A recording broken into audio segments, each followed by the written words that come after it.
Hi అండి, welcome to our channel. ఈరోజు మన వీడియోలో చెక్కప్పడాలని చూపిస్తున్నానండి. చాలా టేస్టీగా ఉంటాయి, సింపుల్గా తయారు చేసుకోవచ్చు.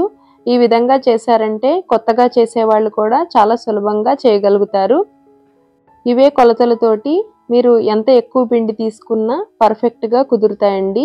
ఈ విధంగా చేశారంటే ఎక్స్ట్రా క్రిస్పీగా ఉంటాయి, చాలా టేస్టీగా వస్తాయి. ముందుగా కప్పులోకి వాటర్ తీసుకుని 2 స్పూన్ల సగ్గుబియ్యాన్ని తీసుకుని 1 గంట సేపు నానబెట్టుకోవాలండి. సగ్గుబియ్యం నానితే నూనెలో వేసేటప్పుడు పేలకుండా ఉంటాయి. వేరొక కప్పులోకి ఒక 2 స్పూన్ల శనగపప్పుని కానీ లేదంటే పెసరపప్పుని కానీ వేసుకుని శనగపప్పుని కూడా 1 గంట సేపు నానబెట్టుకోవాలి.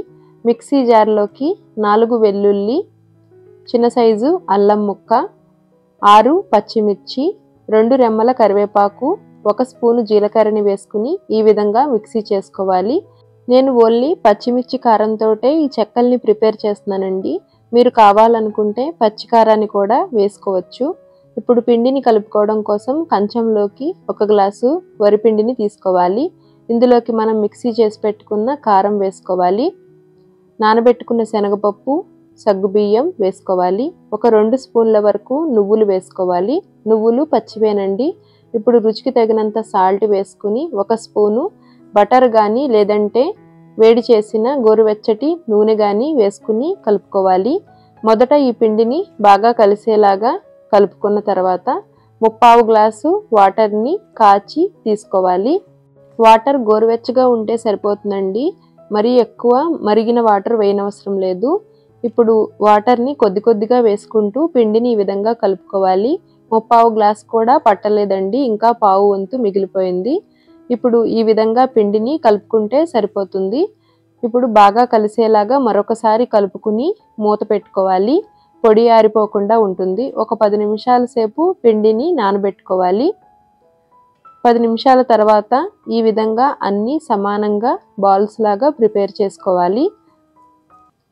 పాల కవర్ మీద కానీ లేదంటే ఆయిల్ కవర్ మీద కానీ లేదంటే బటర్ పేపర్ మీద కానీ కొద్దిగా ఆయిల్ అప్లై చేసుకుని మనం రెడీ చేసి పెట్టుకున్న పిండి ముద్దల్ని పెట్టుకుని వేరొక షీట్ ఫోల్డ్ చేసుకుని ఇలా ఫ్లాట్గా ఉండే కప్పుతోటి కానీ గ్లాస్ తోటి కానీ వీడియోలో చూపించిన విధంగా అప్పడాలని ఒత్తుకోవాలి.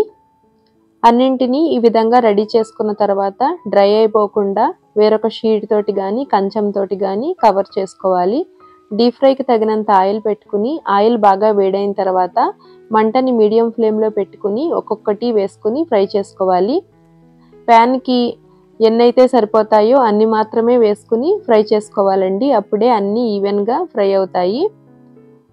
నూనె బాగా వేడైన తర్వాత మంటని మీడియం ఫ్లేమ్లో పెట్టుకుని ఫ్రై చేసుకోవాలి. లో ఫ్లేమ్లో పెడితే ఆయిల్ పీల్చినట్టుగా అయిపోతాయి. హై ఫ్లేమ్లో పెట్టినట్లయితే పైన రంగు వస్తాయి, లోపల మెత్తగా ఉంటాయండి. అందుకే మీడియం ఫ్లేమ్లో పెట్టుకుని సమానంగా ఫ్రై చేసుకోవాలి. కొద్దిగా టైం పడుతుందండి ఫ్రై చేసుకునేటప్పుడు. ఈ విధంగా ఫ్రై చేసుకుంటే సరిపోతుంది. ఒక గాజు సీసాలో స్టోర్ చేసుకుంటే చాలా రోజులు నిల్వ ఉంటాయండి. సగ్గుబియ్యం వేయడం వల్ల ఎక్స్ట్రా క్రిస్పీగా ఉంటాయి, టేస్ట్ కూడా చాలా బాగుంటాయండి. నువ్వులు వేయడం వల్ల కమ్మగా బాగుంటాయి. మీకు ఇందులోకి కావాలనుకుంటే వాము కూడా వేసుకోవచ్చు. చూశారు కదా ఎంతో సింపుల్గా చెక్కప్పడాలని ఏ విధంగా ప్రిపేర్ చేశామో. మీరు కూడా ట్రై చేసి ఎలా వచ్చిందో కామెంట్ చేయండి.